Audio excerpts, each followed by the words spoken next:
Politicians in America have known for some time that they must say two things in order to be elected by Americans. One, that they are Christians, and two, that they support Israel. Yet, for example, in the case of the Bush presidencies, we have known that they were both members of the Order of Death, or the Skull and Bones secret societies at Yale University, which requires oaths and rituals that are directly opposite to Christian morals. After reading through the material, I feel that these rituals are designed that a true Christian could not participate in them with a clear conscience. I also feel that the coffin ritual in Skull and Bones is why when George Bush was asked if he was a Christian, he answered, "If you're asking if I was born again, the answer is yes." In addition, we know that both of these presidents, and in fact most of the recent presidents, attend the Bohemian Club, in which a mock Babylonian human sacrifice called the cremation of care is performed in front of the world's elite. The Bushes are not Christians at all, and are more likely committed to another religion altogether. This is important because I think that it is becoming obvious that the West is intentionally trying to provoke a war with Russia, with Iran, and possibly with China. I'll explain why they would be trying to do something so ridiculous in just a moment, but first you must realize that this war is being set up to be started in one way or another with Israel.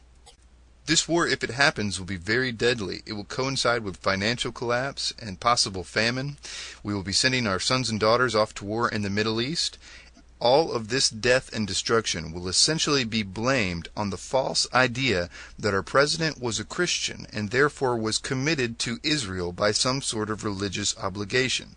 I will be attempting to show you that this is actually a very crucial part of the New World Order plan, and that it is actually what we are supposed to believe, and it will ultimately end in the abolishing of all the Judeo-Christian religions and the setting up of an atheistic superstate. Let's get one thing straight first. Even if our president was a Christian, the Bible in no way implies that God needs other nations to protect Israel. All throughout the Bible, he has done it all by himself. Also, it makes it quite clear in the Bible that the government of Israel has more than a few times gone astray. Therefore, it would be unsound to blindly support a government of Israel, biblically speaking. What is said, and what is usually cited in defense of supporting Israel militarily, is Genesis 12, verse 3, which says, "Those that bless thee I will bless, and those that curseth thee I will curse." The Hebrew word for bless in Genesis 12:3 is barak, and it means essentially to ask God to praise, to celebrate, and adore. It has nothing whatsoever to do with military support. God makes it quite clear that he has got Israel covered. And in fact, if you looked at America's actions, you would be more convinced that they are cursing Israel than blessing them. Most of us that have been looking into the New World Order know that they believe in order out of chaos. After World War I, the League of Nations was set up. After World War II, the United Nations. After World War III, who knows? If you believe in world government, then world war seems to be good for business. But I think this time it will be different, because I think this time they will try to implement a world religion to unite and give patriotism to this new world government.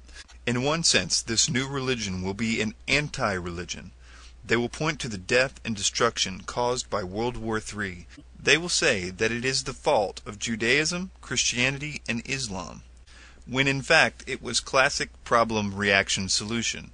The New World Order was the one that hijacked America, and hijacked Israel, and hijacked Islam, and created this clash in order to wipe the slate clean from the religions that opposed their control.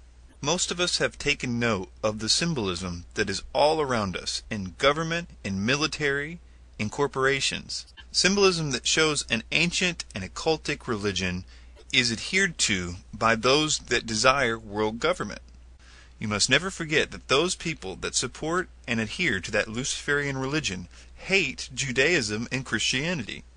In conclusion, I'll say this. In the coming weeks and months, you're going to see people that you know good and well are part of the New World Order say things like, "We must support Israel, we must go in there and nuke Iran," and things like that. Don't believe them. That is only what they want you to think. When this war happens, you will eventually blame it on Judaism and Christianity. That has been the intention all along. The teachings of Jesus are poison to the New World Order. The Bible is the blueprint for resisting it. They know that people that follow the teachings of Jesus will not accept a new world order. Their attempt to discredit and remove Christianity from their way has been one of their greatest tasks, and I think that we should be careful and we should be grounded in truth, because I think that they still have a few tricks up their sleeves in order to sell us this new world religion.